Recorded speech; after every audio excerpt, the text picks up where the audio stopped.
Maybe it was because we began subscribing last spring to Netflix and haven't taken full advantage of all of its programming possibilities. Could be.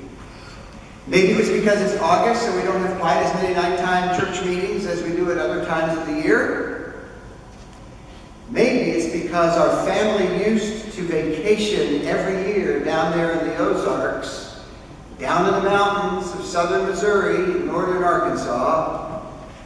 I still remember visiting the Walnut Bowl outlet in Springfield, watching the shootout at Silver Dollar City in Branson, and stopping at the Stuckey's in between where I could shop for valuable souvenirs like an authentic corn cob pipe and a handbook I had until just a few years ago called, in a very politically inappropriate way, How to Talk Hillbilly. Whatever the reason happened to be, Jane and I have been watching the television series called Ozark this month. And just this week, we finished the last of the 10 episodes. Wow. Yeah. The series is a fish out of water story that keeps track of a family, a mom, a dad, and 2 children. Family that is forced to move away from their lovely home in Chicago. Why was it they had to move away? What was the reason? Oh yeah, I know. They were forced to move from their home in order to keep from being killed by the local representatives of an international drug cartel. The kind of stuff that happens all the time. So they go down to the Lake of the Ozarks, where once upon a time my father tried to teach me how to fish for trout. And they buy a home on the water and begin their task of trying to launder millions of dollars of drug money so that they can pay back the drug kingpin. Again, things that, happen all the time. Now, sometimes it is true that television and movie recommendations are offered from this pulpit, and I am tempted to recommend this one too. On the one hand, it's pretty good, well acted, lots of suspense, interesting story. The scenery is lovely. On the other hand, the characters in the series are rough and unvarnished, rural folk who live close to the land, who are actually very likable, but, well, they swear like sailors. And they use imagery in their conversations that is very colorful and creative, but not for the faint of heart. And it also must be said that the story includes folks whose sexual mores are a little different than most of ours and not what one finds typically on a family-friendly service of worship. Deceit runs through the plot line of this show like a swift trout stream. People are always lying to each other, trying to get one over on each other, to the degree that it becomes hard to decide who did what to whom and when. There is violence in this story that is sometimes suggested. Most of the time, it's right out there for all the world to see. It's kind of a rough story, this story called Ozark, so it's not really appropriate for too long on a Sunday morning. But wait! All those things I just mentioned that are true about this television series, now available on Netflix, are also true about the story that has been available to us through this past month in the book of Genesis, the one we've been following on Sunday mornings, the one about Jacob, who is the father of Israel. We've talked about the rough characters in the Jacob story, Isaac, who's almost blind, and it doesn't seem to be quite the sharpest tool in the shed, I guess. Esau, the red-faced hunter who would probably be very comfortable in the hills of southern Missouri, good with a bow, it says. All those rowdy shepherds taking their sheep to the well, they're not all that different from the guys who pull up their trucks to the Blue Cat Lodge for a Friday night beer in this television series. Real people in both of these stories.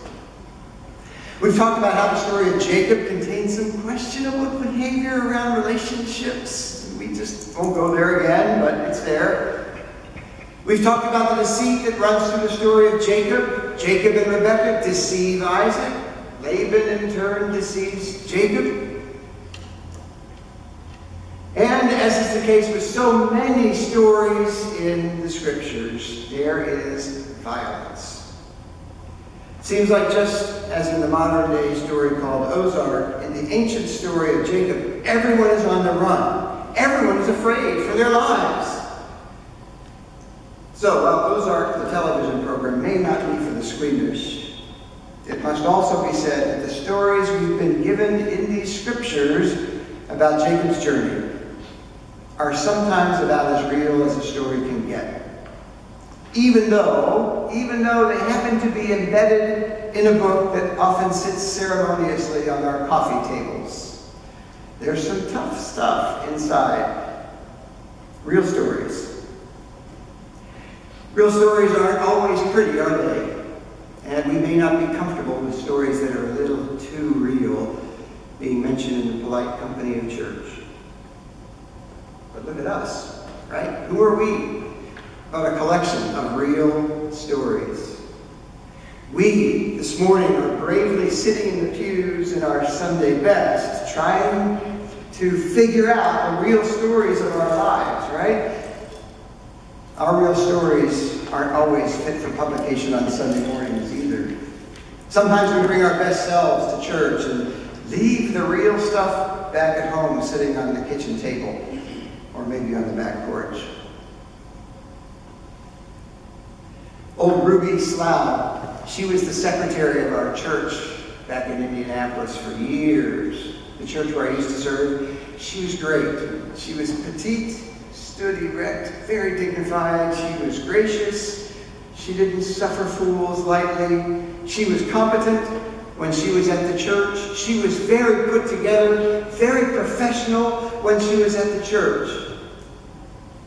When I arrived there to serve, Ruby decided that she had trained enough new pastors, so she retired. At the age of 80, she retired, with ink from the mimeograph machine permanently etched into her fingertips. And she moved out to an assisted living place on the edge of town. One afternoon, after she'd gotten all settled in, a bunch of us went to visit her, and she gave us her key and said, I wonder if you all could do me a favor and just go through some of the things in my house. So it was a CWF circle that she always joined, and I helped, and we decided to do that. We went to clean out her house one afternoon, get rid of a few things. We got to the front door, opened it with a little effort because the key hadn't been used in a while. Got the door open. The smell of the house got our attention before anything else that we could see in the dim light. Turns out that put together, professional, capable Ruby was a hoarder. There was only one slender path through all of the stacks in her dining room and her living room and in her kitchen. There were things stacked on every surface, things stacked taller than I know she was. And from the looks of things, Ruby had lost the energy to do any cleaning a few months before she moved out. It was real. Ruby was somehow able to function out in the real world without anyone being the wiser. Now, I know we're not all hoarders, and I don't mean to suggest that, but our stories are what they are in our lives. We are a collection of those stories that not everyone gets to see. And they are real. And they are the stuff that God has to work with. And they are what God has had to work with for a long time, even since the time of Jacob. Sometimes the Old Testament gets a bad rap. Sometimes the Old Testament is labeled as the violent part of the Bible, the mean part of the Bible, the part where God smites these people and saves these other people. But what I think is more true, especially as we've had a chance to look at the narrative of Jacob, is that the Old Testament is just the narrative part of the Bible. If the New Testament is a series of short stories and lessons, along with some advice on how to live, a really bad dream at the end, and one very compelling hero of faith, who is known to his friends as Jesse, but whom we know as Jesus, and many of us know as the Messiah. If that's the New Testament, then the Old Testament is full of novels, long sagas, epic tales, elaborate poetry that are real and about real people. Such is the story of this journey of Jacob. Before we cast too severe a judgment on this Old Testament for the reality that sometimes offends us, let's take note of some very important moments in these real stories. Remember, for instance, in the story a few weeks back, when Jacob decided it was time to go home and face the music and absorb the wrath of his brother Esau, whom he had so wronged, Jacob stands in front of all of Esau's army, ready for the worst. Esau runs at him, wondering, and then he falls on him, and they start kissing one another, in the tradition of Old Testament brothers who had once been estranged, but are now joyfully reunited.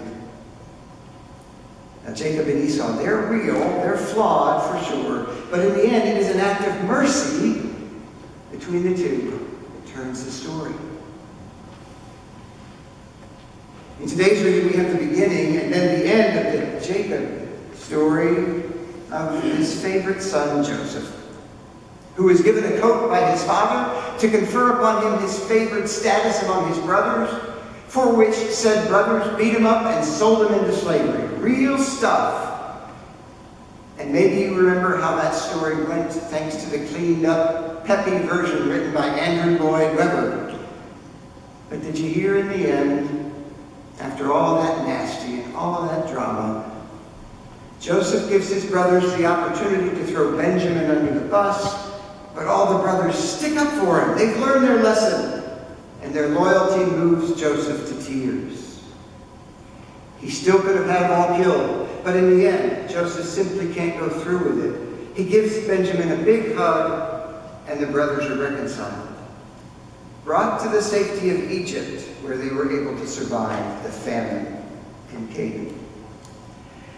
This Joseph story isn't always pretty, but once again, it was an act of mercy that turns the story. Later in the story of the Hebrew people, Ruth refuses to leave her mother-in-law, Naomi, to fend for herself. I will not leave you. You can't talk me into leaving you. She accompanies Naomi back to her home, and as a result, Ruth becomes the great-grandmother of King David. Another story that turns on an act of mercy, kindness. Turns out these Old Testament stories, so often maligned, are filled with this kind of mercy. And Jesus of Nazareth, that extraordinary young rabbi who was so steeped in these stories of his own tradition, these stories that turned on acts of mercy, he in turn made his entire ministry an act of mercy, welcoming the outsider, insisting on justice, forgiving beyond what is expected, acting towards others with generosity. And how did that story finally turn out in the end? It turned on Jesus' act of mercy. Friends, I even have to say that the rough story I mentioned earlier, the one set in the Ozarks, in case you're up for watching it, even this rough story turns on an act of mercy. And so I guess my suggestion to you today, during these days when the stories that surround us can be all too real and mean and violent and cold-hearted, my suggestion for you today is, for all of us, to be sure and include in our stories acts of mercy. There's a whole lot of real out there, isn't there? Folks fighting with each other, folks running from each other, deception, privilege, fear, violence. I heard yesterday that some people are refusing to evacuate from the path of the hurricane in Texas because if they leave their homes, they're afraid they'll be deported. That's a choice no one should have to make. There's just a ton of real out there. So much that's so far beyond our reach. But hear the good news. We are not without options, because each of us has the power and the opportunity to pierce the stark reality of the world around us with our own acts of mercy. Simple, kind, brave, unexpected, the kind that makes sense in the context of our own lives. And each of those acts of mercy, offered randomly by one of us, might be the one that will turn the world story toward the heart